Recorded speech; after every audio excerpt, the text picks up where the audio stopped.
Alhamdulillah Rabbil Alameen wa salatu wa salamu ala Sayyidil Anbiya wal Mursaleen. This is Mujeebkazi and you're watching Washington Roundtable on VOKTV. I'm joined by a current chair of JKLF who is joining us here in Kashmir Symposium taking place here in Frisco, Texas. Altaf Qadri Sahab, thank you very much for giving the time out. My pleasure.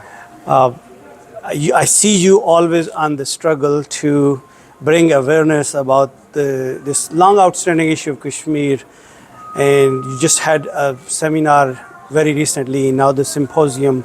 What are you trying to accomplish out of these seminars and symposium and the conferences? First of all, we want to create an awareness and what Kashmir issue is. It is not, because there are a lot of different interpretations which have defiled the issue overall.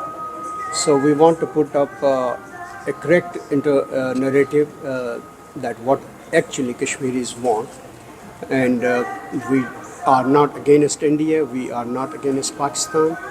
We wish them well, but at the same time we want our own country to be there for Kashmiris, and we would want to have peace between India and Pakistan and Kashmiris together, and have economic prosperity, have their kids going to school without any coercion, intimidation, threat of life. And we want our generation to participate in the world competitive exams. It's a different world.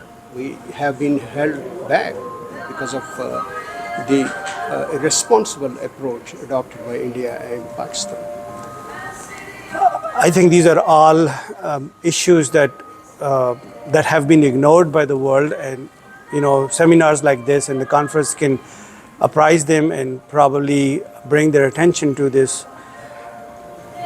We have had in the last 75 years about 100,000 plus people have lost their lives in 75 years to reach the same goal that you are just alluded to have them an independence or aspiration to take part in the world activities. My question is that we have seen the both sides. There was a very well organized resistance towards the occupation, failed, or dialogues took place many times between India, Pakistan, and around the world, failed. 75 years have gone by. Matter of fact, in not long ago, about 3 years ago, India even taken away the symbolic autonomous status that people of Kashmir had. So the struggle is taking its momentum, but the results are falling back. How do you see that? You see, it has been quite a strange kind of a situation always with the people of India, with the people of Kashmir, and with the people of Pakistan as well, which is not never less than a tragedy. See, sometimes we have a right-minded setup in Pakistan who are looking for peace, but you don't have the same mind setup on Indian side.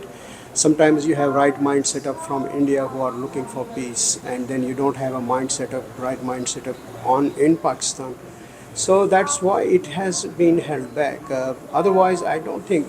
You see, fundamentally, both countries must realize that they failed their own people.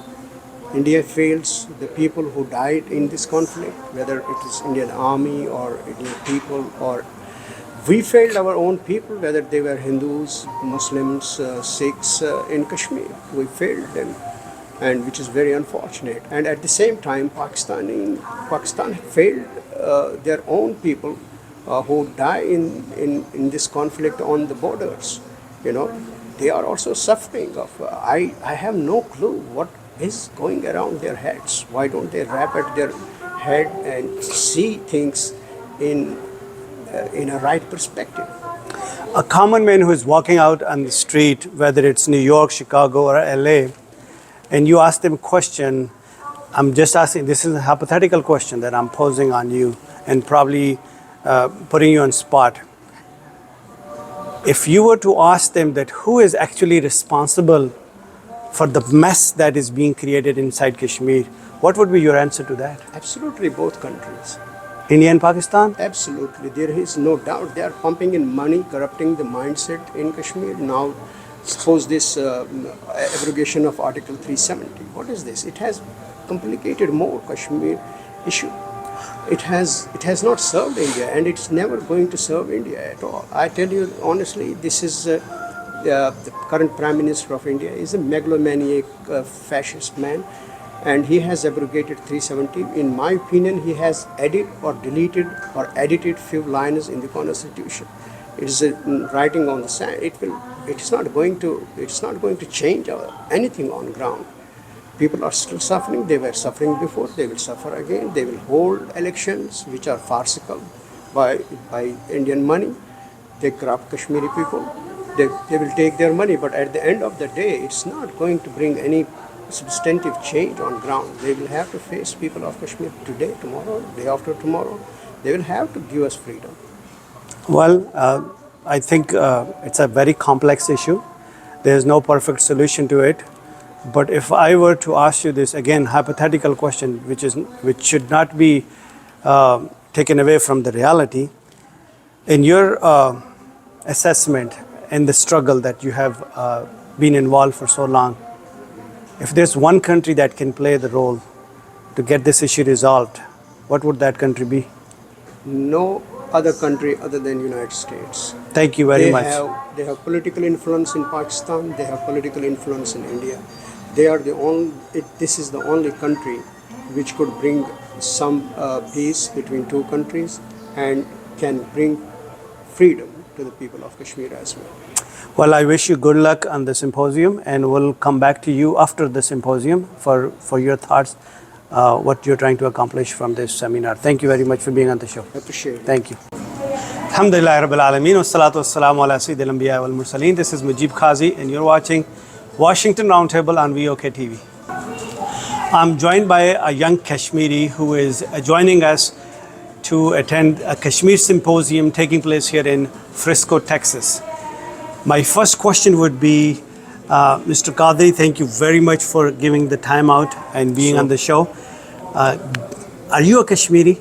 Yes, I'm a Kashmiri American. Oh, you're a Kashmiri American. Give us your initial thought. What brought you to this symposium?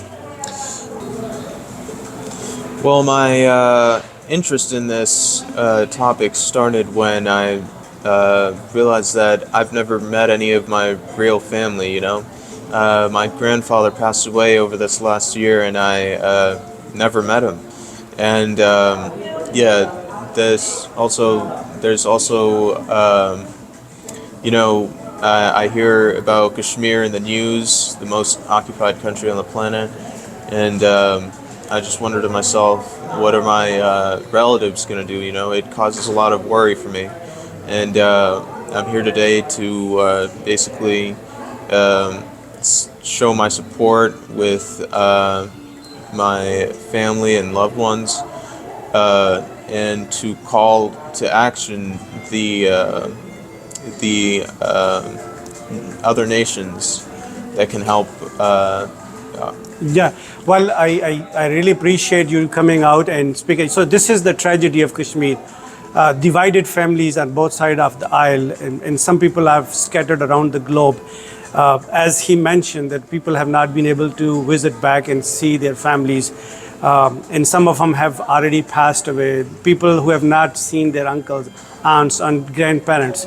And that's what we are talking about. The purpose of seminars and symposium like this is to draw the attention of the people and the power to pay heed to this long outstanding issue of Kashmir and find a doable resolve. Thank you very much for being on the show. Thank you. No problem.